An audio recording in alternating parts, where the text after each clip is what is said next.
Why did you make the decision to go to Jarrett Stidham early in the third quarter? Yeah, to give Jared a chance to play. Why was that the proper time in your mind to give Jarrett the chance to play? Well, we weren't playing very well, and I felt like it was the opportunity to give him a chance to play.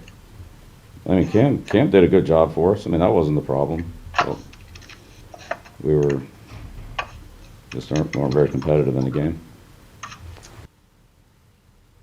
Hey Cam, on the broadcast, they showed a graphic stating your daily schedule, and it said you wake up at 4:20 in the morning and you're out of the house in 10 minutes.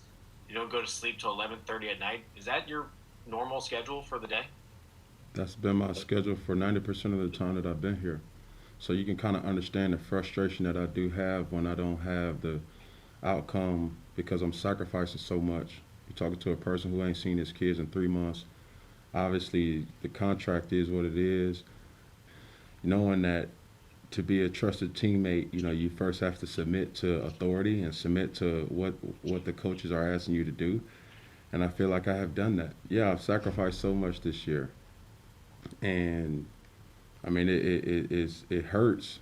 When you have the outing that you have tonight, and just to go home and then start it over for a whole nother week.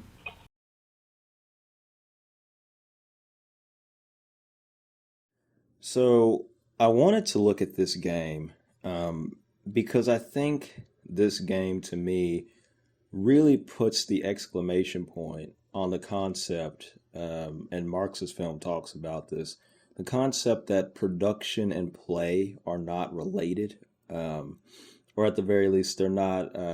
There's not a strong correlation between production and play in a sport where you're evaluating one player who's playing with 10 other players who have to all be performing well and executing well in order for that one player to be able to produce. And so, seeing particularly how emotional Cam was after this game, understandably so, um, I think this game when you watch these plays, um, you can really understand the frustration that Cam was feeling in that moment when you've worked hard all week, you've put in all this time and effort, and you go out on the field and you do a great job, but the rest of your team around, or the teammates around you, um, don't do a great job. And as a result, even though you've worked so hard, um, you don't get any results. All you get at the end of the day is a press conference with a bunch of, sports commentators or sports writers who don't really know what they're talking about, um, who are actively rooting for you to fail. And I think when you take all that into consideration, the emotion that Cam had in that press conference is understandable. And I think that, again, this game, there's so many plays in this game where you can see how good of a job Cam is doing, how he's doing any and everything you can ask of a quarterback, short of defying the laws of physics or something. Doing everything he can to make this work, and it's just not working. So for that reason, I chose this game, and hopefully after this analysis, you'll be able to see where I'm coming from. Okay, so this first play that I'm going to show, which you'll probably remember from the broadcast view, this is a drop by Demir Bird on a trick play. And as usual, I'll let the play run in full speed, and then we can talk about it. But I mean, there really isn't much to say about this play. I don't think you need to do a whole lot of analysis to understand what happens here. But I mean, Cam puts the ball on the money, and Bird drops it. I mean, it's. I just think it's interesting how people will use this play, or not this play. Sorry, people will ignore a play like this where Cam Newton puts it on. Like I can guarantee you, most fans, most fans, Patriots fans that think Cam Newton is a bad quarterback, most fans will forget this play, or write this play off in their mind. But the play where Cam Newton missed N'Keal Harry, I think it was a third down, but Cam had to escape the pocket and missed N'Keal Harry on the run. Fans will remember that play. That play is burned in their minds forever and will not be forgotten as evidence for Cam being bad. But for some reason, this play, where you can't ask for a better throw, and I think the broadcast view really highlights it. Although you could see it just as plain on the all 22. Your quarterback puts the ball on the money, and you can't ask for an easier catch. Like I could make that catch, I probably couldn't get there as quick. I probably wouldn't have as much separation as Bird, but at least I would hope that Demir Bird is faster than I am. But that's a catch that's not. It's a mental mistake on Bird's part, and for some reason fans are willing to forgive that. But Cam Newton missing a throw to N'Keal Harry, which is, by the way, is I think a lot more difficult than fans give it credit for. It just looks like it's an easy throw, but in terms of actually executing it, it's kind of not.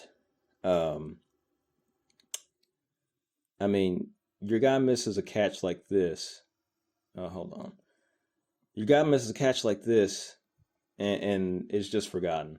It's just an example of how people are sort of, I guess a lot, probably the media has a lot to do with this, but just how the sport is covered, of how the sport's covered affects how fans look at the game.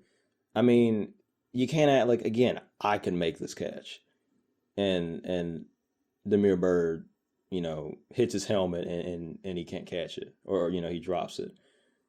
I think it's just an example of how the sports media, and sports commentary, and it's, let me finish that thought. How sports media and sports commentary has affected or shaped the way that people look at the sport, to where when a receiver makes a mistake or an lineman makes a mistake, it's either never even mentioned, or it's never, or it's forgiven easily. Oh, he just dropped it. But when a quarterback, as particular quarterback you don't like, or a quarterback that's quote unquote bad makes a mistake, this is evidence for how terrible they are. It's unacceptable. It gets hyper analyzed, and I just think that's very interesting. I think that's something that fans should really think about when they go and call a quarterback bad or whatever. I think that they should consider that dynamic before or the next time they say that a quarterback's bad for making a mistake. All right, this play is going to be to Devin Asiasi. Let me make sure. I want to make sure it's the right play. I think this is the right play.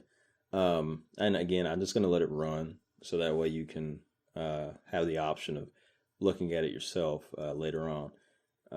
So this is a situation where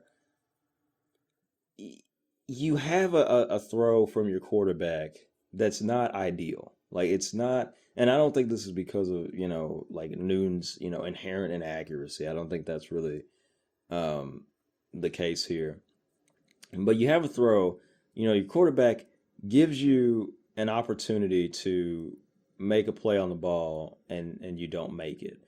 I think that, and let's look at this. I think this is probably the better angle to look at it from.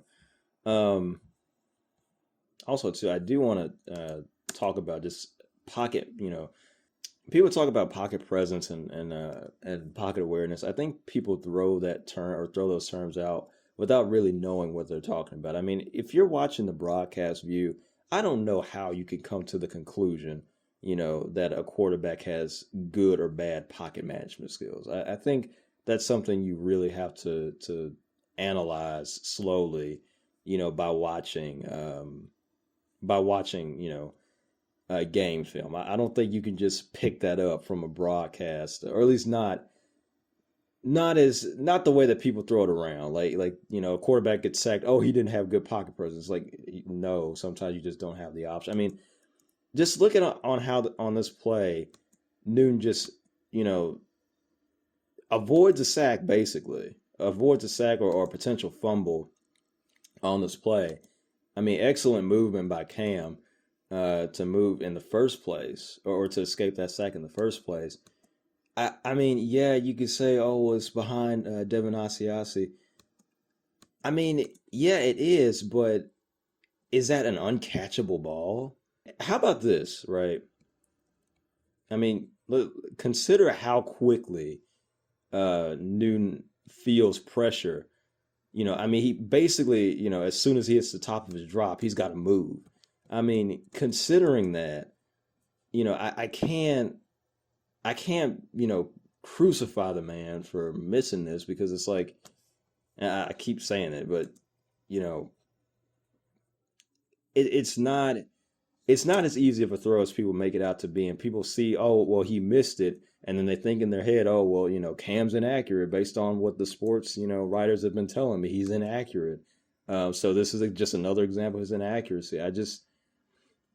I'm gonna cut him some slack on missing, this throw after he just avoided the sack. The second he drops back, he's got pressure. The second he hits the top of his drop, he's got pressure. How about this?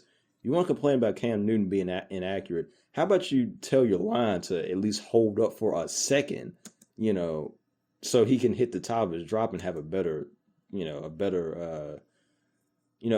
foundation to throw from. How about you talk about the line instead of talk about your quarterback being quote unquote inaccurate for barely missing a guy? I mean, it still hit both of his hands. Where I come from, the rule is if it hits your hands, you could have caught it. And I mean, by that standard, I mean, I guess you could say that Asiasi should have caught this ball. I mean, I'll say it would have been a tough catch, but I don't think that's a horrible miss. I think that when you consider everything going on, to me, I would rather that the line, that the line hold up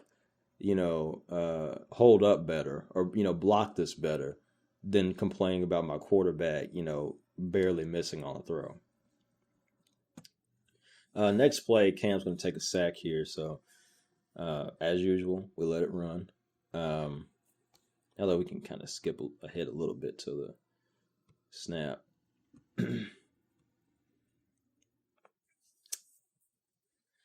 And I mean, it should. I don't feel like I should have to spend much time on this, but it's obvious that Cam doesn't have enough time to even. I mean, by the time he hits the top of his drop,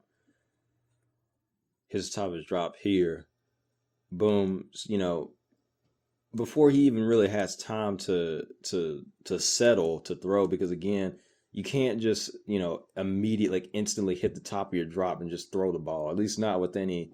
If you want an accurate throw with some pace on it, you can't do that. And then, but he doesn't even have a time. The play doesn't even have time to develop before he's got pressure on him. This isn't. This isn't a play where you can say, oh, the quarterback could have done something different. It's like, how about, again, your line blocked this up so your quarterback at least has a second, to allow the play to. I mean, people want to complain about Cam Newton not throwing the ball downfield. I mean, you can't throw the ball downfield unless you allow the play to develop. And when your line doesn't, block it up, it's like you can't. I mean, what do you want the quarterback to do at that point? Like, is he supposed to teleport or something to escape the sack? Like, come on now. This is just a situation where, and credits to the Bills, they had a pretty good rush most of this game. so credit to them. But this to me is just an issue that if the offensive line had held up, you know, uh, for at least a second or two longer, or maybe a little, maybe like 2 or 3 seconds longer, then this play probably would have had a much better chance of working. I did want to talk about this play here. This is the touchdown play where Cam scrambles in, escapes a sack and punches it in for the touchdown. I mean, really, just I don't understand how people can say things. The only way you can say that something like as dumb as Cam Newton is a backup quarterback. The only way you can say that is if you just really honestly have to be completely ignorant. Like you just have to not know what you're talking about at all to say something like that. I mean, this is you want to talk about high like I mean, part of this is just, physical, talent and athleticism, but any other quarterback, or a quote unquote backup quarterback, takes a sack here and probably fumbles.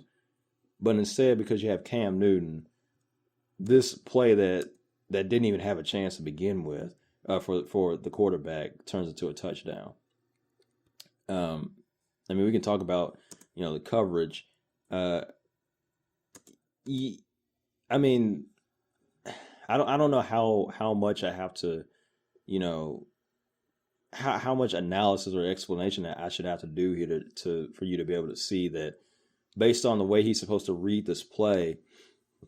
Excuse me, because again, I think some people when they do analysis, they just assume that any player that's open on the field at the start of the play, that's where the ball should go. Like they seem to forget the fact that the play also just dictates what what way the quarterback's supposed to read it.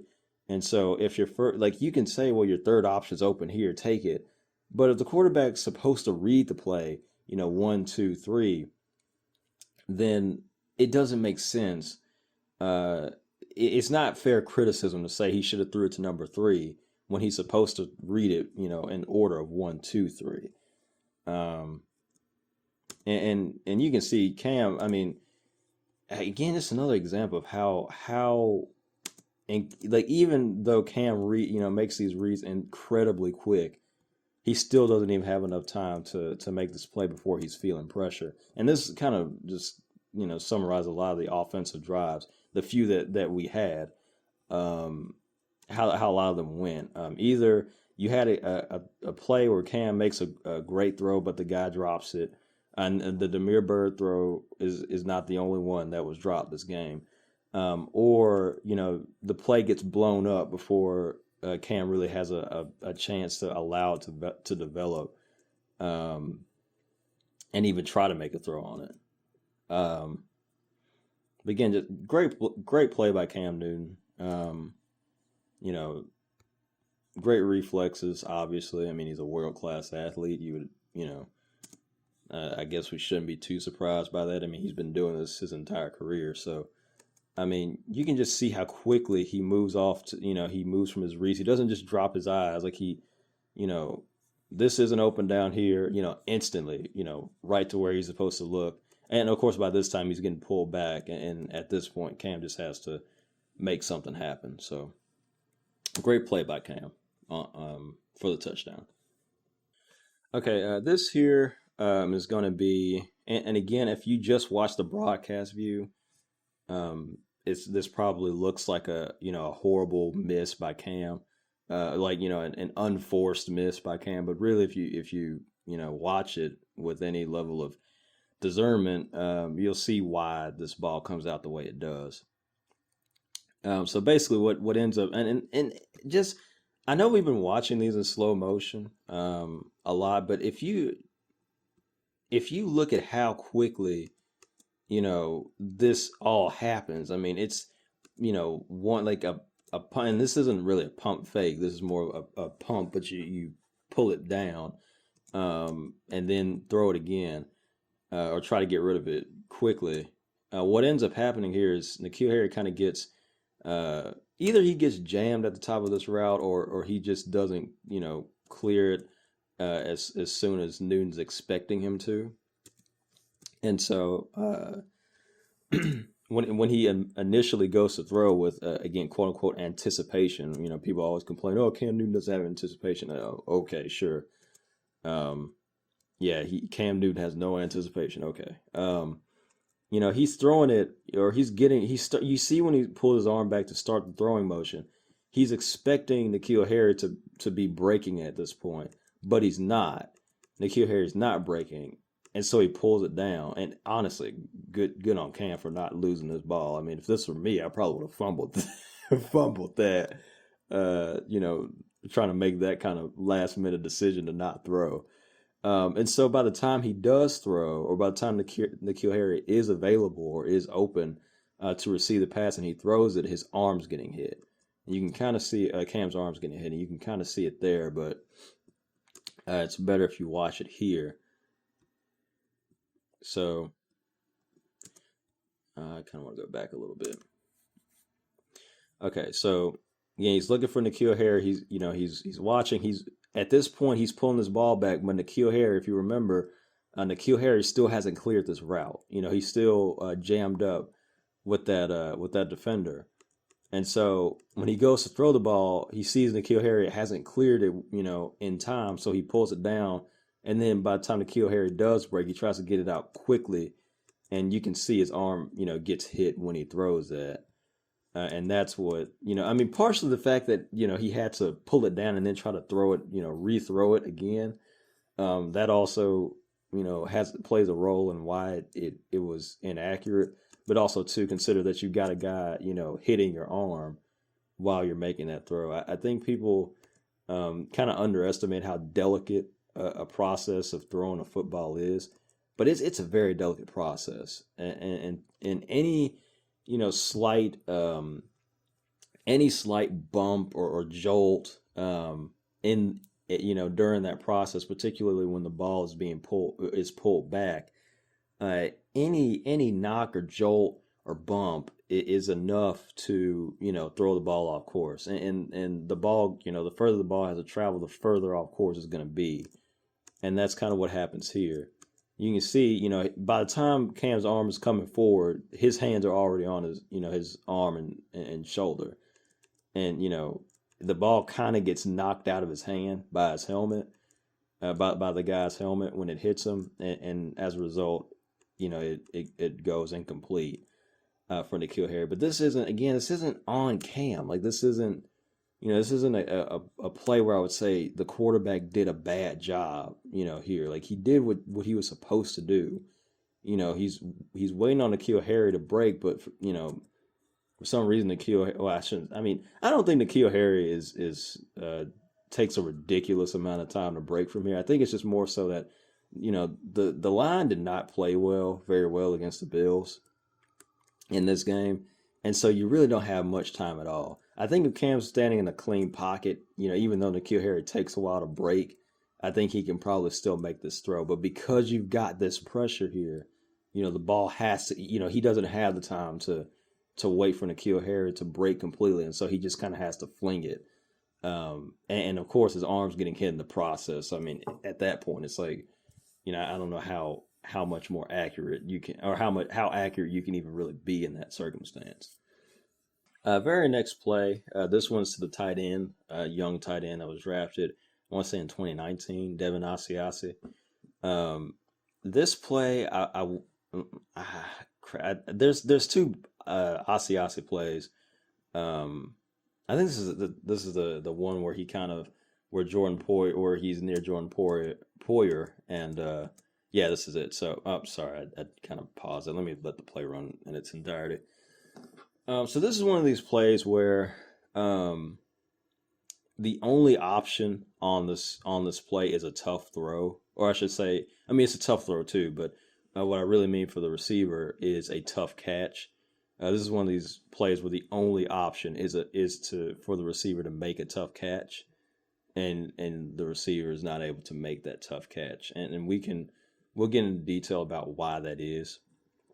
But I'm gonna, of course, let the play run so you can look at it yourself. And of course, feel free if you think I'm wrong on something, or you think I have the wrong view, then I'm happy to hear, if you disagree, what your disagreement is. So I want to look at this. I remember looking at this from the broadcast view because I think it gives you a much better, you get better quality because this is kind of this is one of these throws where it's okay.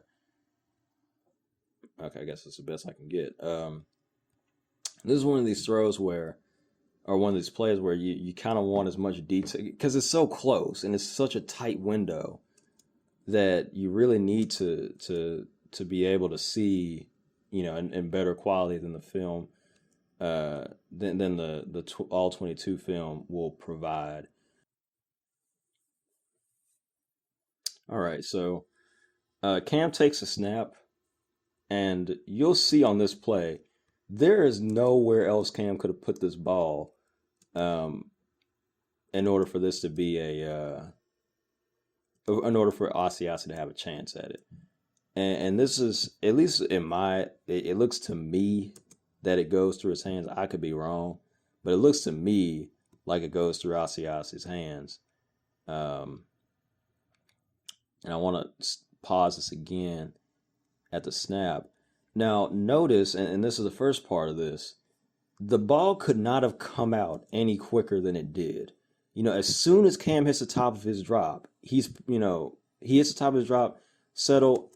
This ball he's already pulling his ball back to throw it. This ball couldn't have come out earlier than it did on this play. But also notice that the ball cannot be any further left because the reason why, this is a hard catch for Asiasi is because it's kind of behind him, and it's one of these catches where you have to make the catch while you're fading away from where the ball is, which is not an easy thing to do. But you think, you're an NFL caliber player, like you play in the National Football League. This is kind of a catch that if anybody can make that catch, an NFL player can make it or should be able to make it. And he doesn't. I think in the commentary they said the guy said it was knocked away. I don't think this was knocked away. I think this just went through Asiasi's hands. But there's a still that I really wanted to get because it's I kind of missed it the last time. But again, Cam hits the top of his drop right here. As soon as he hits the top of his drop, ball's coming back to be thrown. So notice that if he puts this ball any further left, this is an interception. Or if he's lucky, it just gets batted away. You can't put the ball any further left than it is. You also can't put the ball any further right because obviously, he already struggled to catch it where it was. Throwing it even further away from him is obviously not going to help. This is the only place this ball can go on the play. And I mean, you look at that. I don't think Jordan Poyer gets a hit on the ball. I think this is just Asiasi doesn't make the catch here, at least in my view. I could be wrong, but it just looks to me from this footage and also from the all 22 view that he just doesn't make this catch. Anyway, this ball couldn't have come out any quicker. And it couldn't have been any more "quote unquote" accurate than it was. And your tight end, who if he wants to be that guy, I mean the difference between not the only difference obviously, but one of the differences between Travis Kelce and Devin Asiasi right here is that Travis Kelce makes this catch, and that's really the difference here on this play where your quarterback puts it basically in the only place the ball can go on this play. The difference between a great tight end and this is this catch being made. And this is a catch that, if you want to have an elite offense, or if you want to say you're an elite player, this is a play that you have to make. This is a catch you have to make. And Devin Asiasi doesn't make it. Great job by Cam Newton. puts the ball on the money, the only place it can go. I mean, a very accurate throw. Again, when you consider that the only place this ball can go without being intercepted or without being like a complete miss is where Cam Newton put the ball, basically. This is a very accurate throw. And this whole nonsense of Cam not being an accurate thrower or can't throw downfield, when you make throws like this and your guy doesn't catch it, I just don't complain about the quarterback being inaccurate or not being able to throw downfield when your quarterback is making plays like this and your guys don't catch it. That's really all there is to it. I get it's a tough catch. I understand that. But guess what? This is an incredibly tough throw. If Cam Newton was inaccurate on this play, this is an interception. But because he threw the ball and the place where it needed to go and the only place it really could go, it wasn't. And Asiasi was given. Again, consider that you can't put that ball any further left. Otherwise, it's either batted away if you're lucky or it's intercepted. Great play by Cam Newton, but the stat sheet's not going to show that. The stat sheet won't show you this play. It won't show you the difficulty of that throw. All right, this is one of these plays where you really see a lot of the new. This is a play that has a lot of nuance to it, and I think it's a really brilliant play.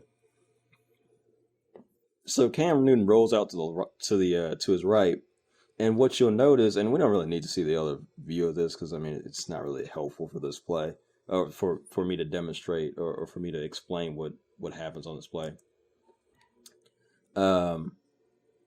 So Cam Newton rolls out to his right, and what you'll notice, you'll say, or you might say, well, Damiere Byrd's open right here. Why doesn't he just throw it to him? And you're right. Damiere Byrd is open on this play. But you think about it from the quarterback's perspective. Your guy just earlier in this game, dropped a critical pass. I don't blame Cam for not trying to hit Byrd on this play. I wouldn't want, after a drop like that, which, should have set you up for a touchdown and you drop it, if I can take this ball myself, I would rather do that. And I think that's what Cam does. But you watch and see what he does to 21 here, what Cam does. He does a pump fake. And what this does is, 21's covering Byrd also too. So understand that as well. Even if Cam wants to throw it to Byrd, 21 can make a play on Byrd. Throwing it, at least in my opinion, is the riskier thing to do in this situation. I mean, you see all this grass Cam Newton has in front of him. It kind of makes sense for him to, to run and pick up as many yards as he can. It's 2nd and 8, all this grass in front of him. Yeah, he could pick, Cam could pick up quite a few yards on this play and set up an easier third down. And so when you consider, again, Byrd, big drop earlier in the game, there's already trust issue there. Then you got 21, ready to make a play on Byrd. I'm not going to complain about Cam not throwing this ball. And what Cam does here is really smart. He pump fakes to freeze 21 on Byrd. And what this does is this gives Cam extra, or this kind of prolongs, the amount of time that he has this open space to run through. And that, to me, this is really, really smart play. Really smart play. You see you see when he pump fakes it makes 21 stagger back towards Damiere Byrd. Just really smart play by Cam to use Damiere Byrd as a sort of check to kind of pin 21 back there so that way he can pick up more yards on the play. That's really smart stuff. Stuff that the stat sheet, all the stat sheet is going to mark this down as is, 7 yards. But the amount, the complexity of this play, the sort of football IQ, so to speak, on this play from Cam Newton is very high, and that's not going to be shown on stat sheet. But it's a great play by Cam Newton, a great job that he does here.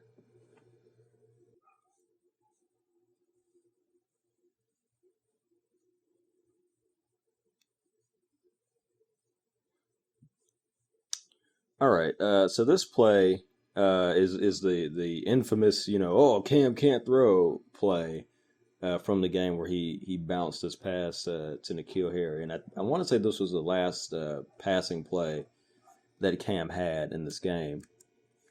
Um, Again, the pocket management on this play, and of course he'll never get credit. He'll never get credit for it, but the pocket management on this play is incredible. Um, the fact that he avoids effectively like 2 sacks that are on their way simultaneously or almost simultaneously. I mean, you avoid one there, second one there, and that to me, again, he won't get credit for this on the stat sheet, and nobody's gonna, fans aren't gonna care because you can't really examine how good this is from the broadcast view, so fans aren't gonna care about it. But this to me is, I mean, just really incredible athleticism, and not only that, not only the ability to dodge these 2 sacks coming in, but also, the fact that he's still looking downfield. He didn't just, dodge him and then just sort of take off and run, mindlessly. He's still looking to try and make this play work. And that's really good. That's really what you want to see. Now, on this miss, and it is a miss. I'm not going to try to say like, oh, this was actually a very, like, no, this is a miss. But I think that people are really underplaying how difficult of a throw this actually is. I mean, consider again, you just escaped 2 sacks. You're running.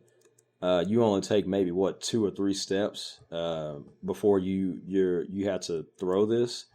I can't, and also too.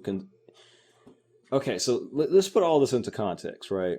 And we'll walk through it so we can, so you can all see it. Let me get back here. So we'll walk through this so you can see it. So you can see it all. So you escape 1 sack there, bam. Escape a 2nd sack there. You're running, take a couple of steps. You got to throw this ball to a guy that's running full speed, going the opposite direction of where you're running from. He's, Cam's kind of running off like slightly to his right. He's thrown to a guy that's running full speed, going the opposite direction. That's not an easy throw to make. And the fact that this still, in terms of like, I guess you could say like aim, it wasn't like inaccurate. In terms of aim, it actually would have been on the money.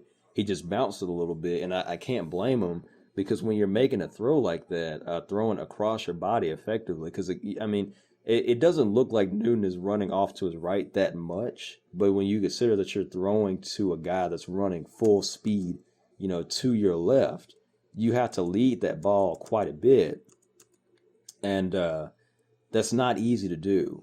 And in terms of like, I guess you could say accuracy, if it had a little more air on it, it would have been a completion, or assuming N'Keal Harry caught it, which I wouldn't be surprised if he dropped it, to be honest. But you consider that, this already is not a easy throw. And when you're running like that, throwing across your body, sometimes, at least in my experience, I mean, I don't know, some people may have a different experience throwing a football than I do.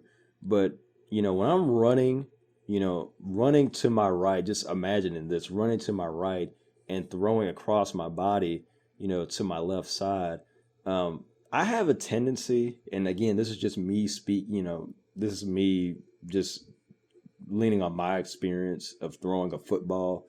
I either have a tendency to sail that pass or to throw it, or to underthrow or to bounce it.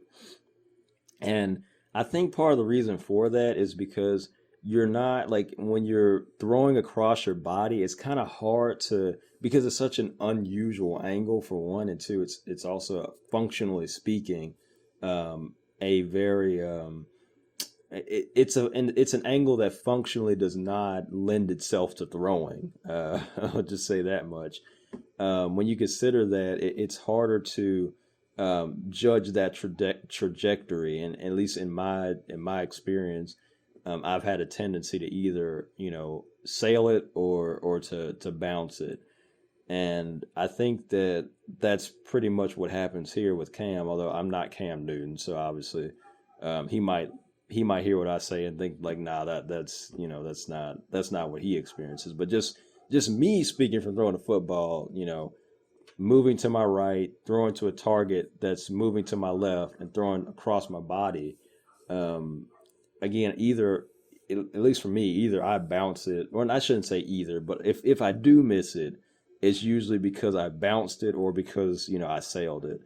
Um, and so yes, this is a miss, but this is one miss out of a game where Cam has made ridiculous throws, incredibly accurate throws, and his guys have dropped them. I I don't think anybody on this team can blame Cam for having one miss to N'Keal Harry. And also too considering he just escaped 2 sacks and is now running, um, and only takes maybe a couple of steps before he has to throw this ball. That there's a lot of variables there, and I'm not gonna crucify Cam for missing that throw.